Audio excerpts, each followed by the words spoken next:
Hey guys, I'm going to talk a little bit about my decision to come off of benzodiazepines, um, in particular, clonazepam.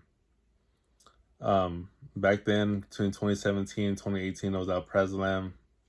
Between then and now, clonazepam.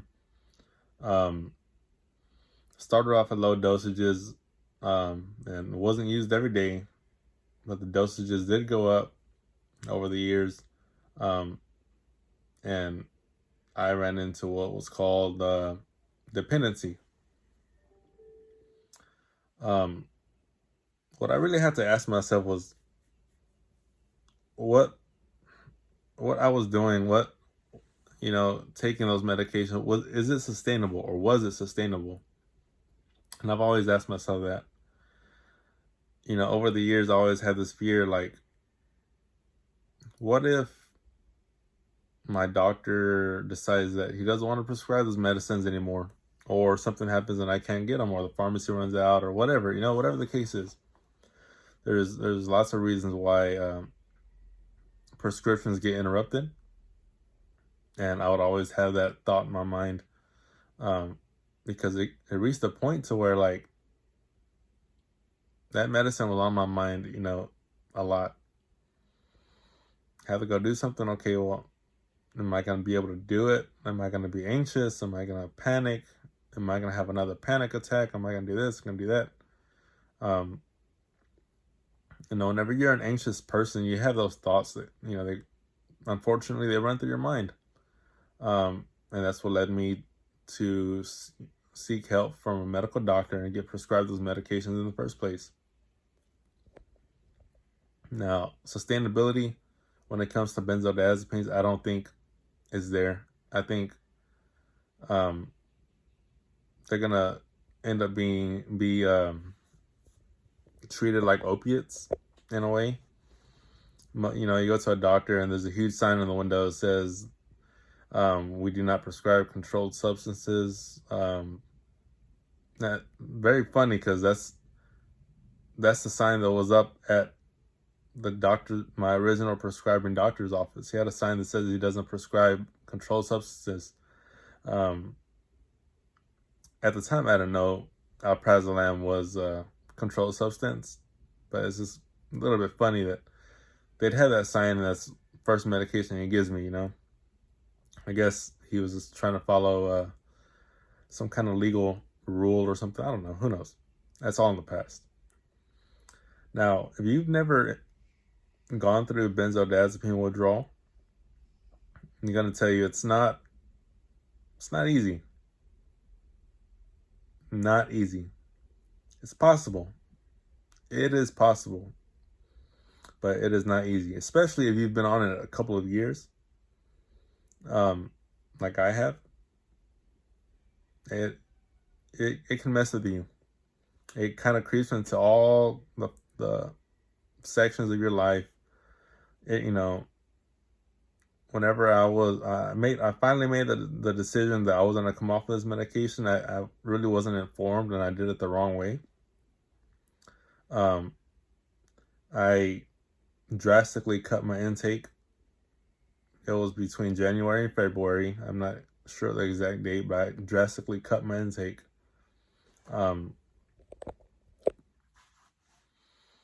And I suffered a number of horrific symptoms. If I was taking, I had a tolerance to about, 3 milligrams of clonazepam. I could take it and I'd be anxiety free, but, I'd be loopy, but I'd still be able to function somewhat. So I guess, we can base my tolerance off of that. 3 milligrams of clonazepam. I wasn't taking this medication every day. So it still functioned. But I dropped down to about 2 milligrams, like, every couple of days. And then I went down to 1 every couple of days, and then I stopped taking it. And just within a couple of days, I started experiencing just horrible side effects or symptoms. I had really, really bad muscle pains. I stopped sleeping. My stomach was just on fire. I couldn't eat anything. I couldn't drink anything. I was like eating those antacids or whatever they are, Tums or whatever, to try to calm down the stomach pain, because I would get like acid reflux, and nothing helped. I started developing restless leg syndrome. Um, it's exactly what it sounds like. Um, your legs just move around a lot. I started developing like shake. I was shaking. I was kind of losing my mind, to be honest. And I didn't know. I was not. Now again, I just didn't know. I didn't know you had to taper off these medications. Um, but that's the whole point. Why? If I had known back then, I mean, how popular is that saying? If I had known back then what I know now, I never would have went to that doctor. I never would have touched a benzodiazepine. But what happened already happened. So, just moving on with life. Um, but back to sustainability. I've always known that I would eventually have to come off this medication. Doctors don't prescribe it as much as they used to, from what I read. People have, trouble getting their medication, or they run out and they start experiencing these freak symptoms. And by the grace of God, nothing terribly, terribly bad happened to me when, it could have happened, but I'm still here. I ended up reinstating my medication that same month in February to stabilize myself at 1 milligrams a day, clonazepam, and started a taper, which I'll talk about in a future video. So if you're considering taking benzodiazepines long term, you don't realize what's in store for you. You need to really reconsider that. I know you take the medication and it takes all your pain away, and you feel good, you feel anxiety free. But I'd take the panic attacks and anxiety over benzodiazepine withdrawal. This is not worth it.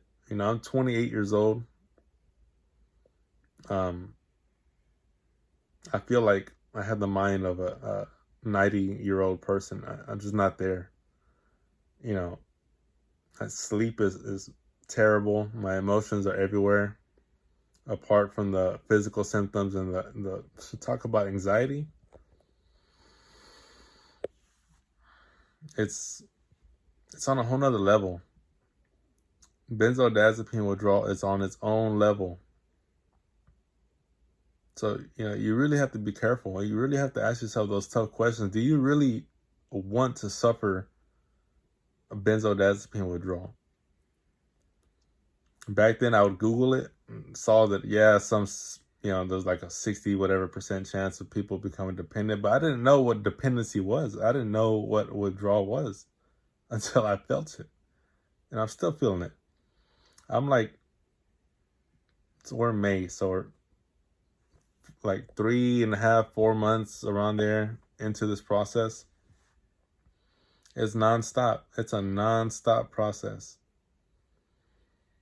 Having to deal with doctors and this and that, and doctors telling you that it doesn't exist or it's all in your head. Yeah, it's all in my head, but my CNS, my central nervous system, is just a little bit out of whack. A little bit, right? A little bit. But there's hope. It's possible to get off. I'm in that process. There's many people who have gotten off. But I really think that if you're taking these medications, Valium, Ativan, or whatever, don't go running to your doctor and confronting him. Hey, look, why did you give me an addictive medication? It's not going to help. You're just going to make them mad and possibly cut off your medication. You don't want that. You don't want to cold turkey your medication. You want to wean yourself off over time. It's uncomfortable and it's possible. And in a future video, I'll show how I do it. It's not perfect, but it's a wean or a taper schedule, taper method. So, you know, it's possible. It can be done. So right now, I'm not completely off the medication. I'm tapering, but with every cut brings new symptoms. And every day I remind myself, once I'm over this, I will never have to go through this ever again in my life, because I will never touch another benzodiazepine ever in my life. Never. This is not worth it. It's inhumane what you feel. And what, you know, it's not, I don't even know if there's a word other than inhumane, other than insanity, you know. Don't do it. Or even if, you know, you think, oh, I can, as long as I have my medicine, I'll be fine. That's what I thought too. Reconsider. And be safe, guys.